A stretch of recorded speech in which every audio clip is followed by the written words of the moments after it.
প্রতিশোধ নেওয়ার কোনো প্রয়োজন নেই, শুধু চুপচাপ বসে অপেক্ষা করো।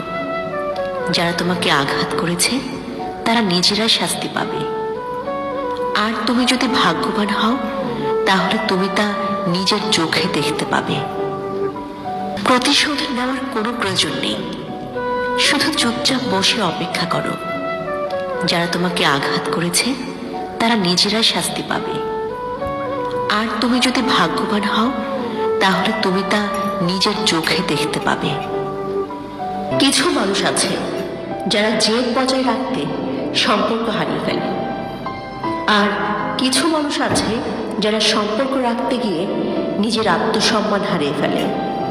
কিছু মানুষ আছে যারা জেদ বজায় রাখতে সম্পর্ক হারিয়ে ফেলে, আর কিছু মানুষ আছে যারা সম্পর্ক রাখতে গিয়ে নিজের আত্মসম্মান হারিয়ে ফেলে।